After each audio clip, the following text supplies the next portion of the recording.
This morning at Pete's diner, steam curled above his cup as the neon flickered against the flag outside. A man in a cap mocked, scoffing that the old patch on his sleeve was nothing more than thrift store cloth words pressing like ledgers unpaid. Then the Commandant arrived. His pause, his hand resting on the patch, turned every whisper into still breath, every smirk into silence. Quiet proof endures in cloth remembered, and quiet men leave echoes too. They laughed at his patch. Then silence fell. Pete's diner buzzed under a neon that needed mercy.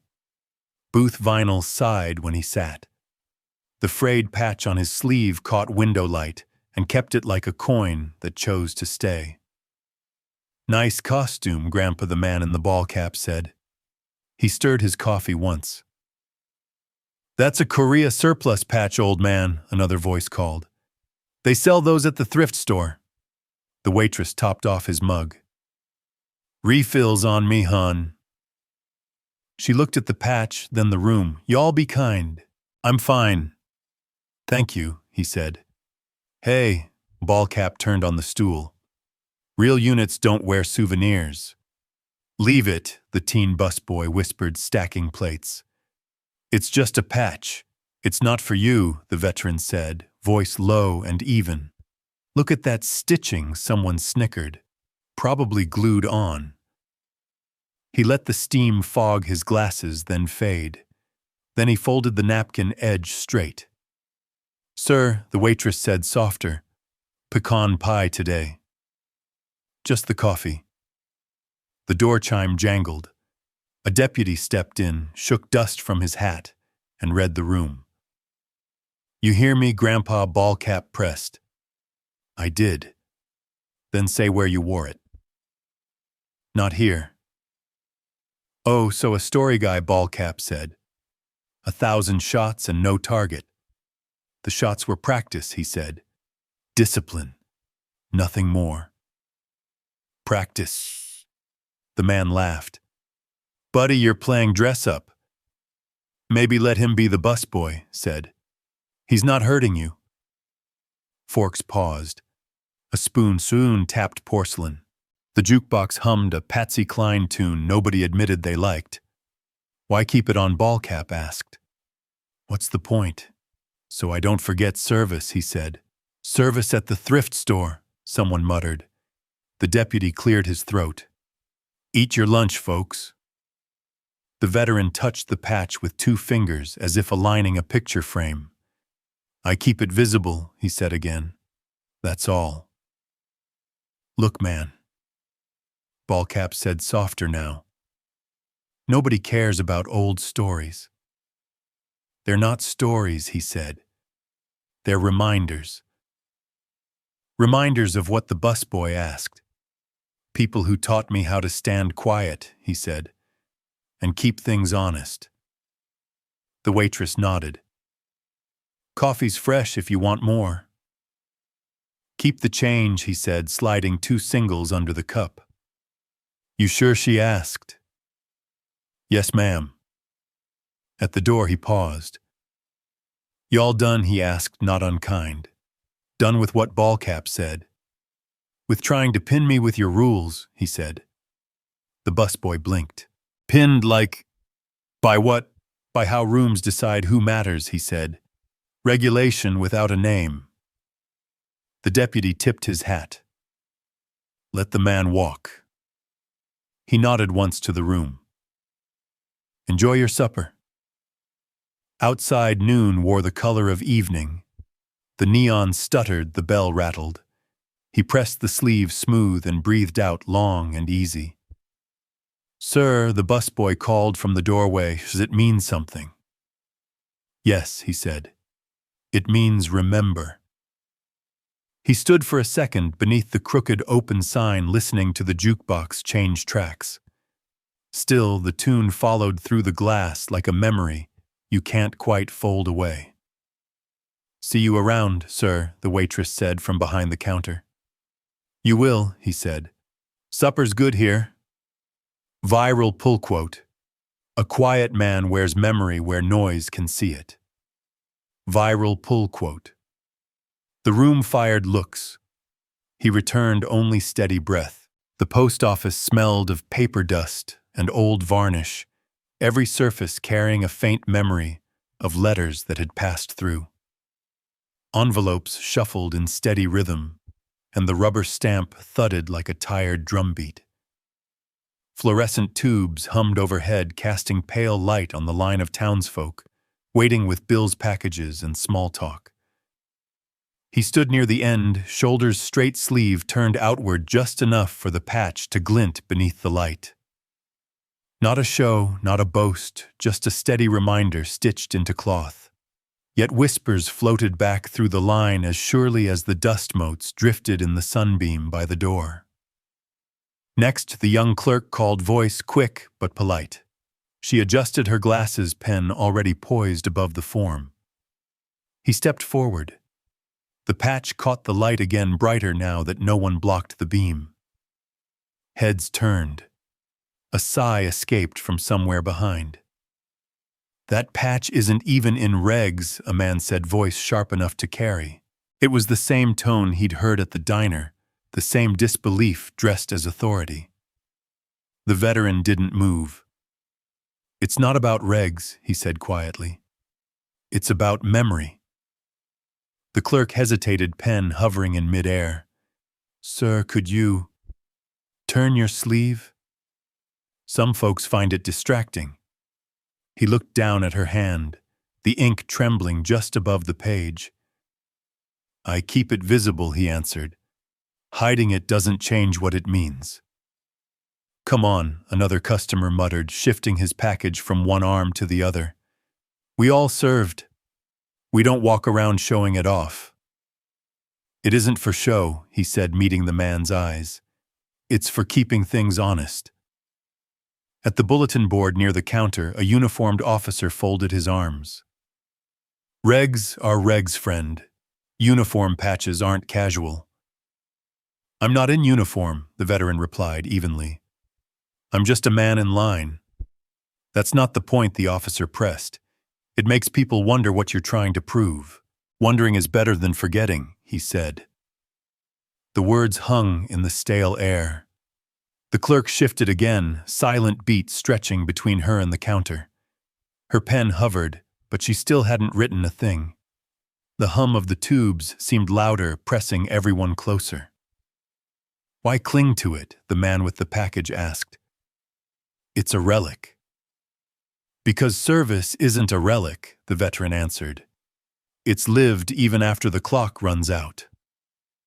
The officer stepped closer, boots tapping on worn linoleum. His eyes narrowed. So you're refusing to comply? I'm refusing to erase, the veteran said. There's a difference. The clerk cleared her throat gently, her voice careful. Sir, your parcel's ready. He slid bills across the counter. Thank you. Nobody moved as he picked up the small box. The patch caught the light again, defiant in its quiet glow. He turned toward the door, and silence pinned the room heavier than any order. The officer's glare followed him as he stepped outside, glass swinging shut behind. The desert evening spread wide gold, fading into indigo. Crickets hummed under the porch light, and the swing creaked with each slow push of his boot. The post office dust was still in his lungs, but now there was only quiet, the kind that made a man measure himself against the horizon. He leaned back, patch rough under his fingers. The threads had frayed more in the last few weeks, but the color still caught light. He rubbed it for comfort, the way some might rub a coin for luck. The habit wasn't conscious anymore, it was survival. Down the street, faint voices drifted. The church choir had finished rehearsal, and gossip moved faster than hymns. Why's he still wearing that one voice carried sharp even in the dusk? Looks strange, doesn't it, old cloth on new sleeves? He ought to put it away like the rest of us. Each word landed heavier than the desert air. He exhaled slow, the swing groaning in reply. The dog next door barked once, then went quiet as though the sound itself wasn't welcome in the stillness. He shifted, speaking low, as if to no one. You'd think a stitch of fabric could cause less fuss. The silence didn't answer, but the patch gleamed faintly in porch light, reminding him of the reason he kept it in plain sight. Service wasn't paperwork. It wasn't meant to fade once the uniform was folded away. From the sidewalk, a neighbor ambled past with a grocery sack. Evening, the man said, a wry smile in his voice. Guess patches don't buy groceries, huh? The veteran chuckled, a thin sound, but warm. No, but they remind me who carried them. The neighbor tipped his head, kept walking. The bag rustled against his leg, and the moment folded back into stillness. He settled again, hands resting on the porch swing's worn armrest. His eyes found the horizon where the last streak of red clung to the edge of night. He thought of the ledger he kept in the drawer inside, a proof of record dates and numbers that matched no gossip. He hadn't shared it, not yet. But the time was coming when silence would no longer be an answer. Wind stirred, brushing sand against the porch steps. He let it move over him, as steady as an old drill rhythm. His hand lingered on the patch once more. The laughter at the diner, the glare at the post office, the whispers from the choir. All of it pressed him down. Yet the cloth on his sleeve reminded him of weight carried before and the choice to keep carrying still. The swing creaked again, then stilled. The desert hushed, holding its breath. He sat in the quiet, doubt still heavy but resolve waiting beneath it like stone. The hall was crowded with folding chairs, flags hung neat against the wall. Fluorescent light glared across polished floors, and every cough or shuffle echoed too loud. He sat near the back shoulder's square sleeve turned outward. The patch caught stray light again, a quiet ember amid the noise. People still whispered. Some shook their heads. There he is, still clinging, someone muttered. Another chuckled, the sound thin as paper. He heard every word but kept his hands folded, one thumb brushing the old threads like a ritual. The master of ceremonies droned through the list of names, promotions, and awards. Boots tapped the floor, waiting. But the patch burned brighter in his own mind than any medal read aloud. Next recognition for long service, the voice announced. Murmurs swelled. He rose steady as if the air itself were testing his resolve. The officer at the front frowned. Step forward, he said. State your unit. The veteran's voice carried firm but plain. Unit 14, Korea Line. A hush fell. Chairs squeaked as people leaned. Someone whispered again. That patch isn't even standard.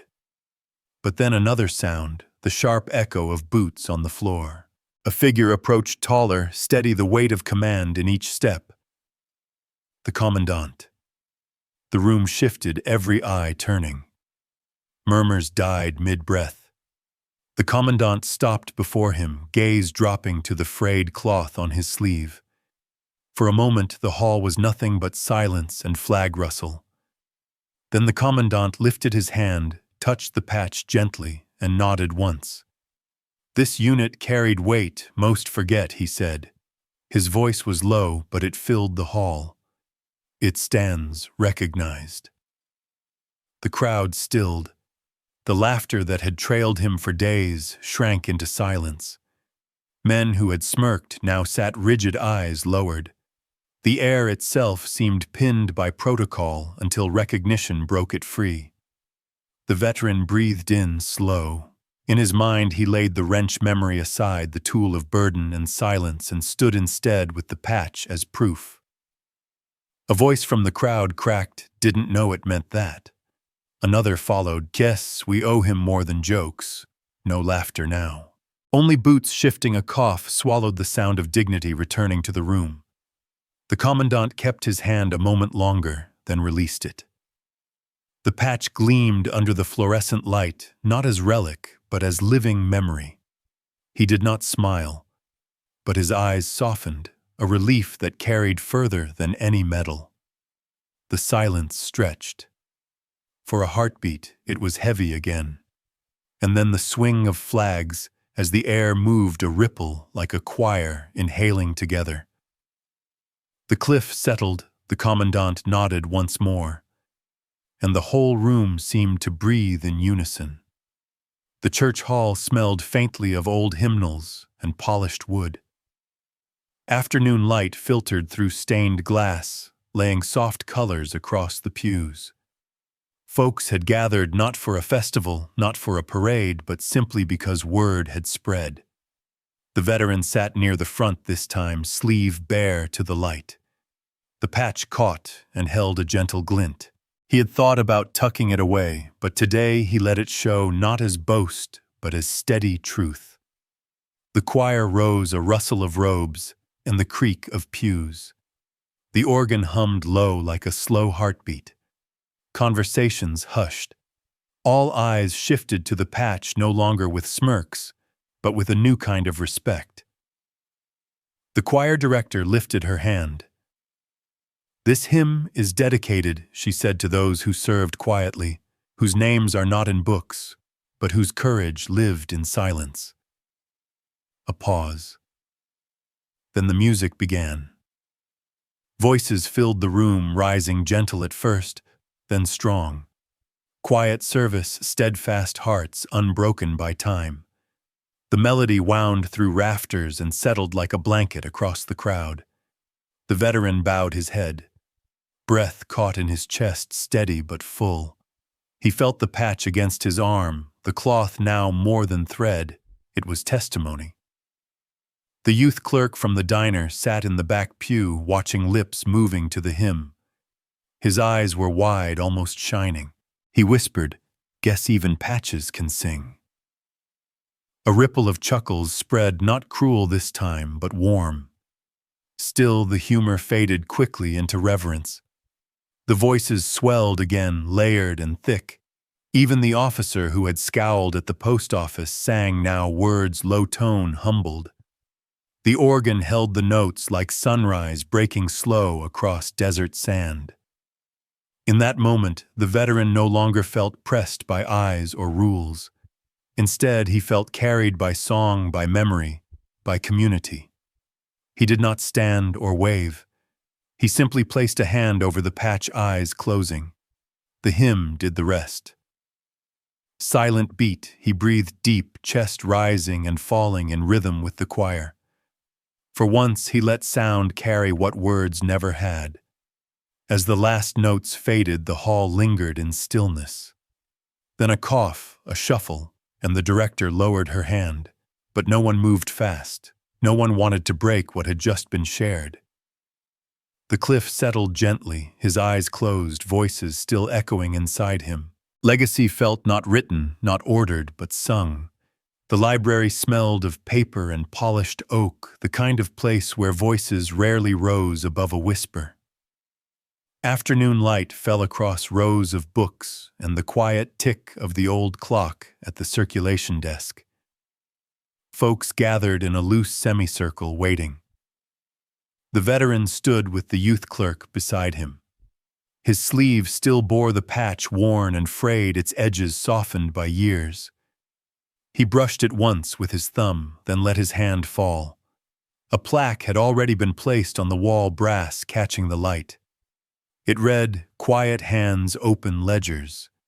The words seemed to steady the air itself. The director cleared her throat. "This corner," she said, "will hold the memory of quiet service." The veteran nodded, not grandly, just steady. He unclipped the patch from his sleeve.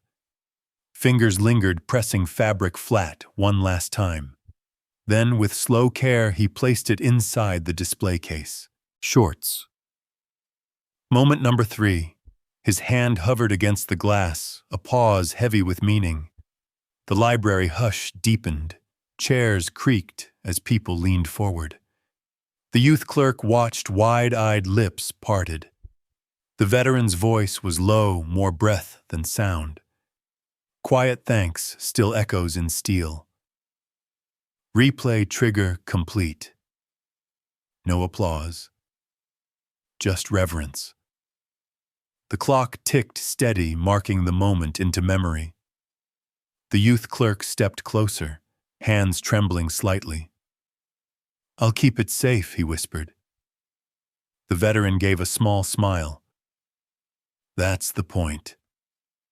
Silent beat, his palm rested briefly on the glass. Then he let go the patch sealed behind the pane no longer carried alone. The choir director standing near the back hummed a soft note, as if the hymn from before had not quite ended. A few nodded, eyes damp. Community echo anchored the plaque on the wall the patch framed beneath, and a circle of neighbors witnessing not out of curiosity, but respect. The veteran turned boots quiet on the library floor. He did not speak again. He didn't need to. The clerk's wide eyes held the weight of legacy, and the hush that followed was louder than any cheer. Cliffhanger/closing silence itself reverent, as if even the shelves of books leaned in to remember. The library was quiet that afternoon, the kind of stillness that felt like a clock holding its breath. Sunlight slanted through the tall windows, painting golden rectangles across the polished floor. Shelves stood like sentinels, each lined with stories of lives recorded and remembered. At the far end, a simple wooden display case waited empty, expectant, almost reverent. He entered slowly, boots brushing against the old carpet. The years weighed on him, but there was dignity in the pace. The youth clerk, the same one who had watched him at the diner, stood ready by the case. Her hands were folded tight, nervous yet proud. She nodded once, silently inviting him forward. The patch rested in his palm, worn edges soft with time. He had rubbed it countless nights, searching for steadiness. Now it felt lighter, as if ready to leave him. He glanced at the clerk, then back at the patch. For a long moment he said nothing. Only the quiet tick of the wall clock filled the space. Finally, he spoke, his voice low but steady. "It's not just a patch.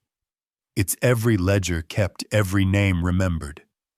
Quiet thanks still echoes in steel." The youth clerk's eyes widened at the phrase, a replay of all he had carried. She extended her hands, careful, respectful. When his palm opened and the patch slipped into hers, it was more than transfer, it was trust, passing from one generation to the next. She placed it into the case with slow precision. The glass reflected both of their faces, hers young and bright, his lined and steady. His hand lingered on the glass fingers, pressed lightly, as if sealing a vow. For a breath, silence wrapped them both deeper than any hymn or applause.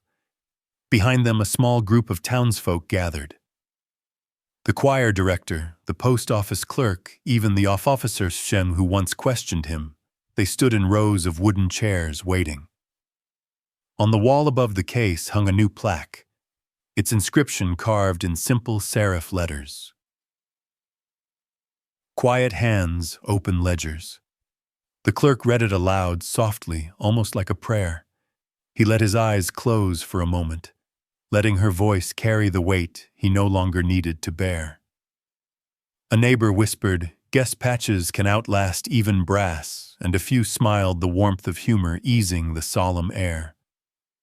The organist, who had come in quietly, pressed a single chord. It hung in the air like sunlight across dust motes, fragile but glowing. No one spoke. No one had to. The patch, the plaque, the silence, they spoke together. He stepped back, lowering himself onto a nearby chair. The wood creaked gently under his weight. Across the case, the youth clerk's gaze held his steady, grateful, transformed.